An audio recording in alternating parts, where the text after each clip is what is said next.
Hello students, good morning. आज हम 10th class की बुक फर्स्ट फ्लाइट से थर्ड पोएम पढ़ने जा रहे हैं, जिसका नाम है ए टाइगर इन द जू और इसके पोएट हैं लेजली नोरिस।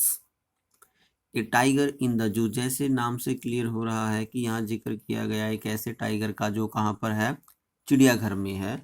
वास्तव में ये कविता जो है एक कॉन्ट्रास्ट है, तुलना की गई है यहाँ पे दो टाइगर के बीच, एक जो चिड़ियाघर में है और दूसरा जो जंगल में है, जो उसका प्राकृतिक आवास है। तो अब हम कविता शुरू करते हैं। This poem contrasts a tiger in the zoo with the tiger in its natural habitat. Habitat होता है आवास। ये कविता एक तुलना है, एक टाइगर जो चिड़ियाघर में है with the tiger in its natural habitat, और किस दूसरे टाइगर के साथ इसकी तुलना की गई है जो कहाँ पर है, अपने प्राकृतिक आवास में, जंगल में है। This poem moves from the zoo to the jungle.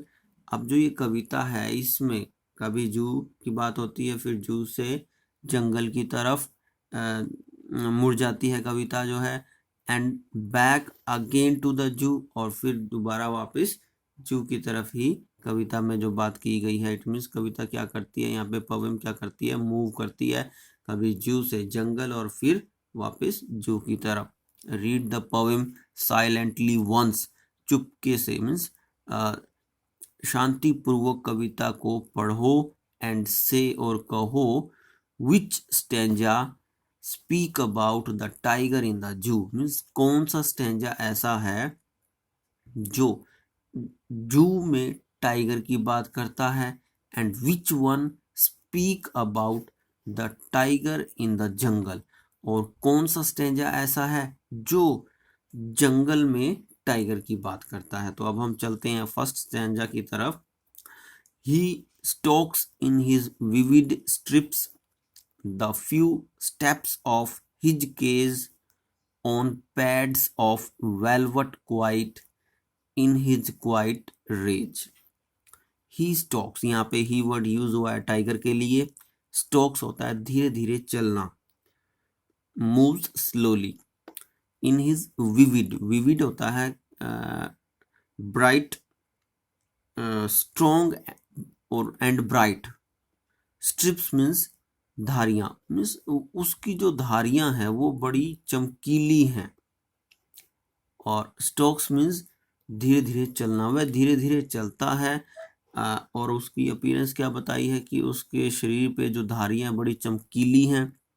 The few steps of his cage, few step means थोड़े ही कदम अपने पिंजरे के, मीन्स वह अपने पिंजरे में थोड़े कदम ही धीरे धीरे चलता है, और उसके शरीर पर गहरी चमकदार धारियां हैं। On pads of velvet quite, pads, pads word use किया गया है। उस टाइगर के पांव का निचला हिस्सा वो कैसा है, वेलवेट के जैसा है, मीन्स बहुत मुलायम है, सॉफ्ट है। क्वाइट मीन्स शांतिपूर्वक। यहाँ पे फिर बताया गया है कि वो अपने उन वेलवेटी पांव से बिना शोर किए वहां पे पिंजरे में कुछ एक स्टेप चलता है। In his quiet rage, quiet का मीनिंग होता है शांत, रेज का मीनिंग होता है गुस्सा। मीन्स उस वो अपने अंदर गुस्से से पूरा भरा हुआ है मगर शांत है। शांत क्यों है? क्योंकि वो पिंजरे में है, अब वो कुछ कर नहीं सकता। तो हम ये कह सकते हैं कि ये जो पहला स्टेंजा है ये क्या स्पीक करता है, टाइगर इन द जू। तो इस पहले स्टेंजा में हमको ये बताया गया कि टाइगर जो है अपने पिंजरे में कुछ एक स्टेप चलता है अपने वेलवेटी पाँव के द्वारा। शोर नहीं होता जब वो चलता है। क्यों नहीं होता? क्योंकि उसके पाँव कैसे हैं, वेलवेट की जैसे हैं, सॉफ्ट हैं, इसलिए बिल्कुल भी आवाज नहीं होती। और उसका शरीर पर क्या है, गहरी चमकदार धारियां हैं, और वो खुद कैसा है, बड़ा शांत है मगर गुस्से से भरा हुआ है। ये था हमारा फर्स्ट स्टेंजा। जो एक टाइगर का जिक्र करता है जो कहाँ पर है, जू में है। अब हम चलते हैं सेकंड स्टैंजा पर। He should be lurking in shadow. Lurking, lurking का मीनिंग होता है छिप कर बैठे हुए होना किसी पर अटैक करने के लिए। शेडो मीन्स छाया। Sliding through long grass, sliding का मीनिंग क्या होता है, मूविंग वेरी स्लोली, धीरे धीरे चलना। नियर द वाटर होल, वह plump deer pass. Water hole क्या होता है, एक पानी की जगह जहां पे पानी इकट्ठा होता है। प्लम्प मैंने फैट, डियर मैंने हिरन, पास मैंने गुजरना। अब वो लाइन बाय लाइन चलते हैं। He should be lurking in shadow, shadow means छाया, छाया में उसको छिप कर बैठे हुए होना चाहिए। वो छाया किसकी है, पेड़ की हो सकती है, वहां छिप कर उसको बैठे हुए होना चाहिए। स्लाइडिंग थ्रू लॉन्ग ग्रास, और लंबी घास में धीरे धीरे सरकते हुए होना चाहिए उसको। नियर द वाटर पोल, और वो किसकी तरफ सरक रहा हो, उस water hole, sorry water hole की तरफ जहां पे पानी इकट्ठा है। वह प्लम्प डियर पास मीन्स जहां पे, प्लम्प का मीनिंग बताया मैंने फैट, जहां पे वो मोटे हिरन गुजरते हैं वहां से और वो पानी पीने के लिए जाते हैं। तो शेर को क्या करते हुए होना चाहिए, इट मीन जंगल में छिप कर बैठे हुए होना चाहिए, लंबी घास से गुजरते हुए होना चाहिए। कहाँ पर, उस पानी का जो जगह है जहाँ पे पानी है, और वहां से वो मोटे हिरन जो हैं गुजरते हैं। तो यहाँ पे ये स्टैंजा जो स्पीक करता है, एक ऐसे टाइगर का जिक्र करता है जो कहाँ पे है, जंगल में है। इट मीन्स एक टाइगर को ऐसे होना चाहिए जंगल में, इंतजार करते हुए अपने शिकार का, छिपकर। ही अब हम चलते हैं थर्ड स्टैंजा पर। He should be snarling around houses at the jungle's edge, bearing his white fangs, his claws terrorizing the village. He should be snarling. Word आया स्नार्लिंग, स्नार्लिंग का मतलब होता है गुर्राना। एक जैसे शेर दहाड़ता है गुस्से में, तो वो आवाज। अराउंड हाउसेस, घरों के चारों ओर, एट द जंगल्स एज, जंगल के किनारे पर जो घर हों वहां पर शेर को गुर्राते हुए होना चाहिए। इट मीन्स कोई जंगल के आसपास गांव जो होते हैं, वहाँ गांव के में शेर विजिट करते रहते हैं और वो क्या करते हैं, गुर्राते हैं। तो वहाँ के घरों के लोग जो हैं डरते हैं। इट मीन्स उनको डराते हुए शेर को होना चाहिए। Baring his white fangs, baring का मीनिंग होता है दिखाते हुए, फैंग्स का मीनिंग होता है उसके दांत। स्ट्रॉन्ग टीथ मीन्स अपने वाइट स्ट्रॉन्ग टीथ को दिखाते हुए होना चाहिए। किन को दिखा रहा है, उन विलेजर्स को दिखा रहा है। हिज क्लोज, और अपने पंजों को दिखाते हुए होना चाहिए। टेरराइजिंग द विलेज, और गांव वालों को डराते हुए होना चाहिए।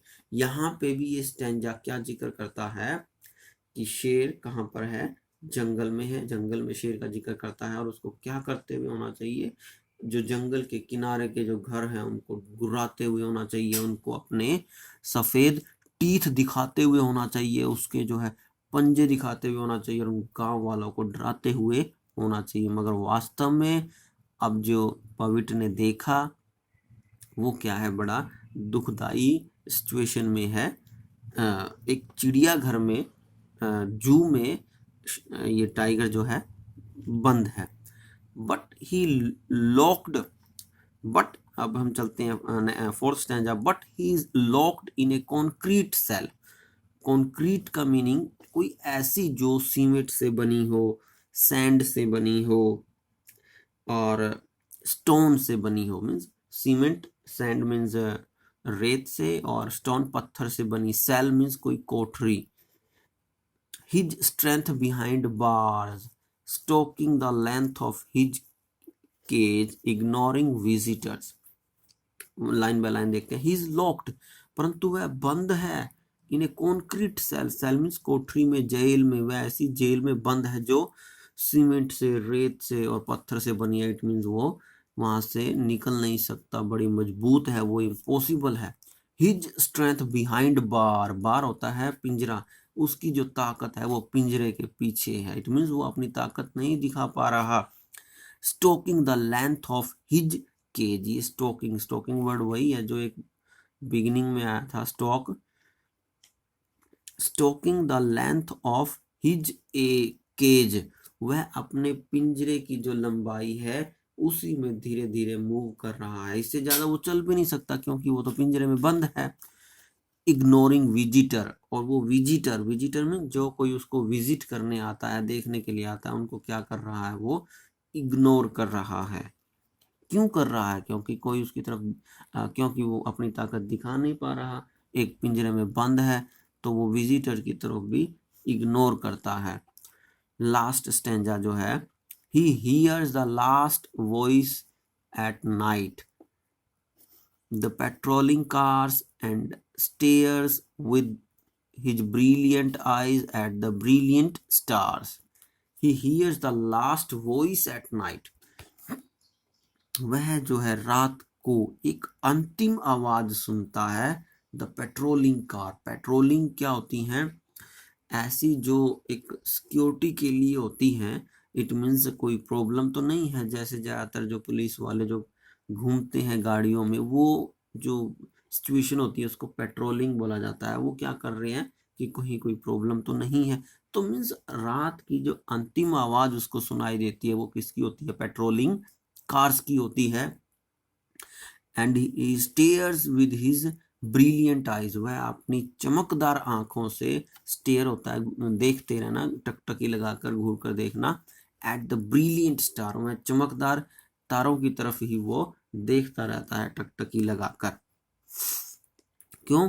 क्योंकि उसे कोई उम्मीद नहीं है मनुष्यों से, एक अकेली उम्मीद उसकी सिर्फ भगवान से ही है, और इंसानों से उसे कोई उम्मीद नहीं है। वो पूरा हेल्पलेस है, पिंजरे में बंद है। तो हम ये कह सकते हैं कि ये जो 5th स्टैंजा भी है, ये भी किसकी बात करता है? ए टाइगर इन द जू के बारे में बोलता है। तो ये थी कविता। उम्मीद है बच्चों आपको समझ में आई होगी। Thank you, good bye. और इसके पोएट हैं लेज़ली नॉरिस।